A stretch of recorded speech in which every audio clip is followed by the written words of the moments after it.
Dis-moi, est-ce que tu t'es déjà retrouvé dans cette situation? On te complimente pour ta fiabilité, ton efficacité. Et au fond de toi, au lieu de la fierté, tu ne ressens qu'un grand vide, comme si on félicitait une machine pour sa parfaite exécution, en ignorant complètement l'âme qui s'y trouve, les sacrifices consentis et la fatigue accumulée. Cette sensation que le masque de la personne compétente commence à peser bien plus lourd que ce qu'il rapporte.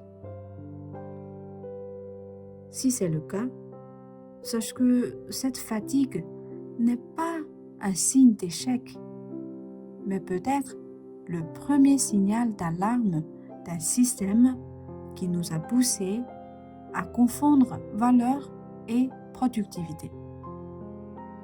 L'expérience d'aujourd'hui est faite pour décrypter ce signal. Bienvenue dans notre laboratoire de l'esprit.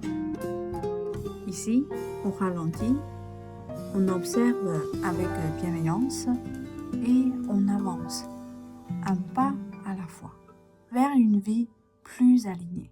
This is the Being Lab. 他去实验室，我是你的实验搭档，Cynthia。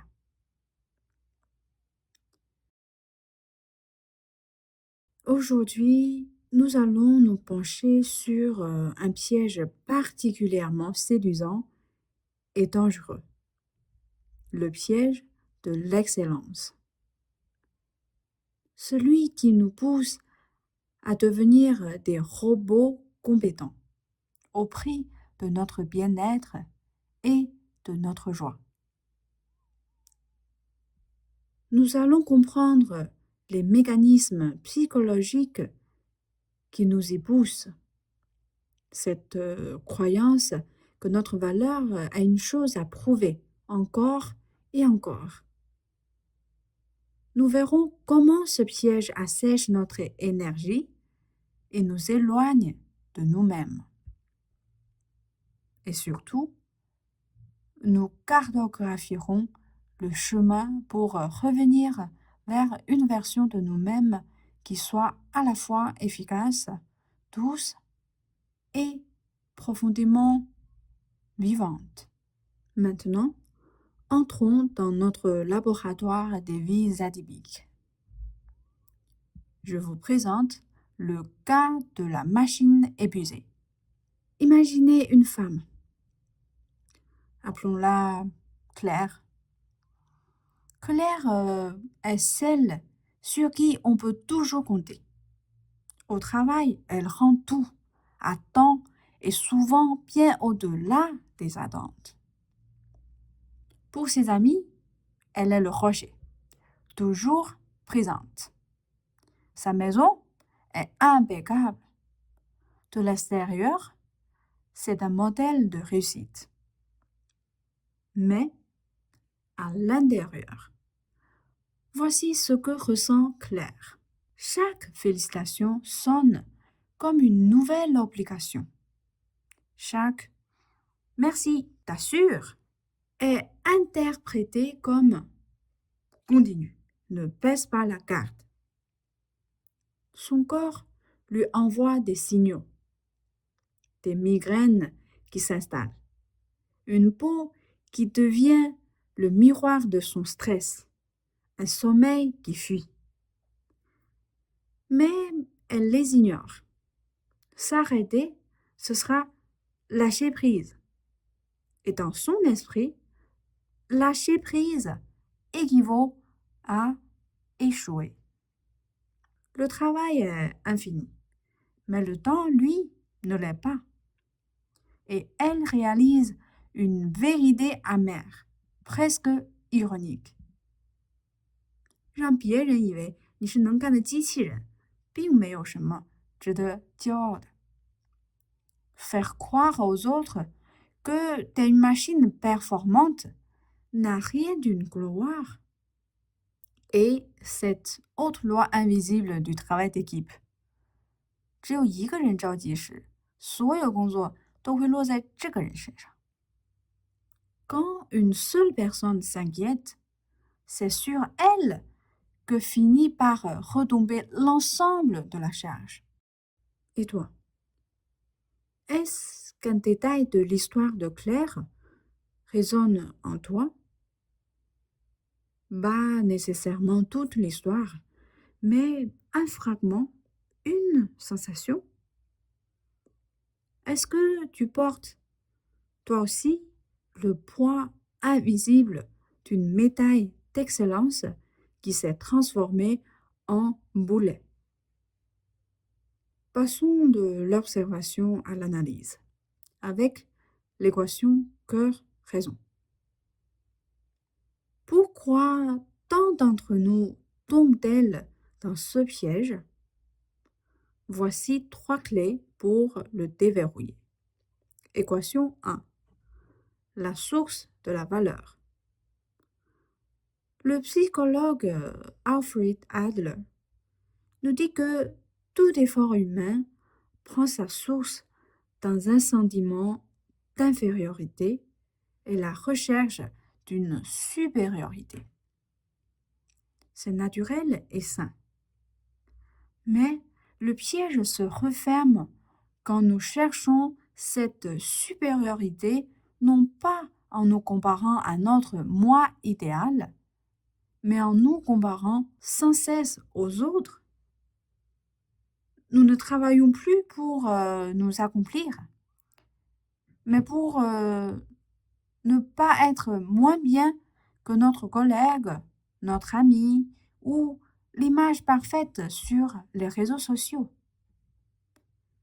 C'est une course sans ligne d'arrivée, un puits sans fond. Nous externalisons le baromètre de notre valeur. Carol Dweck nous offre un antidote puissant.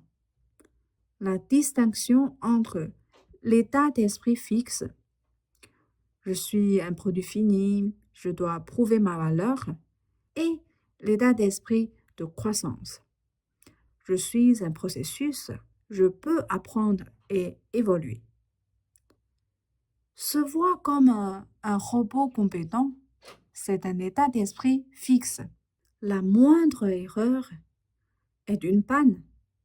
La fatigue est un défaut de conception. Se voir comme un être en croissance, c'est accepter que le chemin est fait d'essais, d'erreurs, de pauses et d'apprentissage.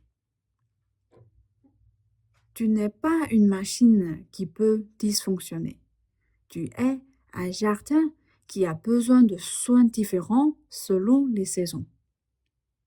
L'hiver n'est pas un échec, c'est une période de repos nécessaire. 当你已经注意到身体甚至皮肤的不适，就别再强求了。Quand ton corps et ta peau t'envoient des signaux d'alarme, cesse de forcer. Équation 3. Le flux de la présence. Mais comment sortir de cette surveillance constante de soi-même? Mireille Csikszentmihalyi décrit l'état de flux, ce moment magique où nous sommes si absorbés par une activité que nous oublions le temps, nos soucis et le regard des autres. Le bonheur authentique ne se trouve pas dans l'accumulation des succès externes validés par les autres, mais dans ces moments de présence totale à nous-mêmes et à ce que nous faisons. C'est là que nous goûtons à la sensation d'être pleinement soi. Non pas comme une performance évaluée, mais comme une expérience vécu. C'est l'antithèse parfaite de l'état de repos. Et pour nous élargir notre perspective, embarquons pour une fugue philosophique. Si nous poussons la réflexion, tout cela nous renvoie à une question simple et vertigineuse. Pour qui et pourquoi courons-nous? Qu'essayons-nous d'accumuler? 你来这个世上空无一物，走的时候也是空无一物，何必活得那么沉重呢？ T'es venu nu au monde, et nu tu le quitteras. Alors, pourquoi te charger d'un poids si lourd?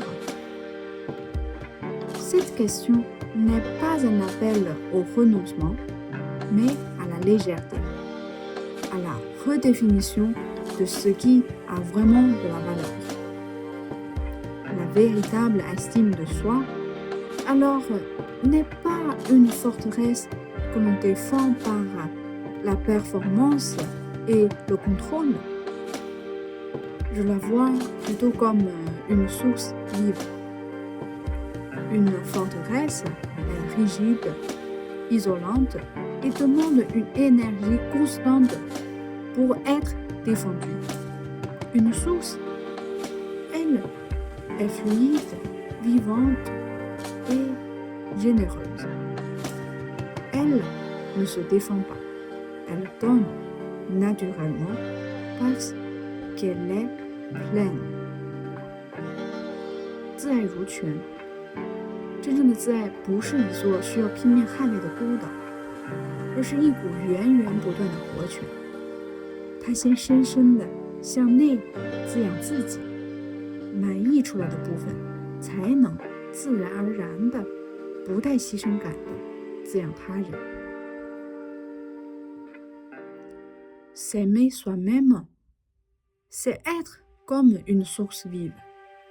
Ce n'est pas une île solitaire à défendre, mais une eau vive et inépuisable.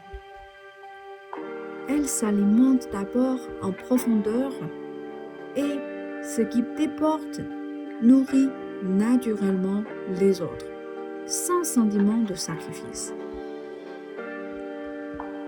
En prenant soin de cette source intérieure, en nous reposant, en écoutant notre corps, en investissant en nous, nous ne devenons pas égoïstes, nous devenons durables.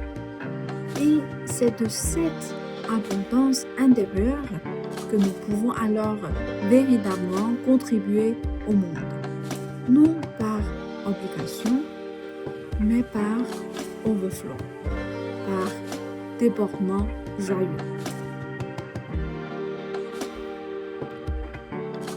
Revenons à notre laboratoire. Le constat est sans appel. La quête effrénée de l'excellence externe mène à l'épuisement. La voie du bien-être passe par un réinvestissement en soi. Alors, je te lance un défi. L'opération source. Étape 1. Écoutez les signaux. Une fois par jour, arrête-toi 2 minutes. Demande-toi, où dans mon corps ou mon esprit est-ce que je force en ce moment? Est-ce une tension dans les épaules? Une pensée obsessive? Note-le sans jugement. Étape 2. Désactiver un devrait. Identifie une chose que tu fais par devoir. Je devrais travailler plus. Et remplace-la délibérément par un acte de soin.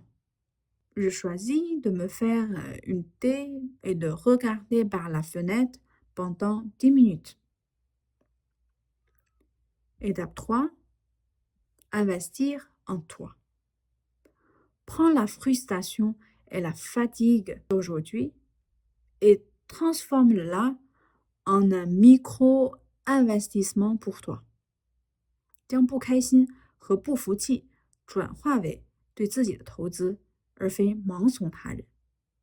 Ça peut être un podcast inspirant, 5 minutes de stretching, ou simplement le fait de dire non à une demande supplémentaire. Partage ton insight avec le hashtag DBL Source. Montrons que la force peut être douce.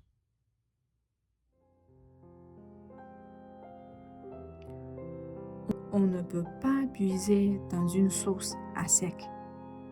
Prends soin de la tienne. Merci d'avoir avancé d'un pas avec moi aujourd'hui.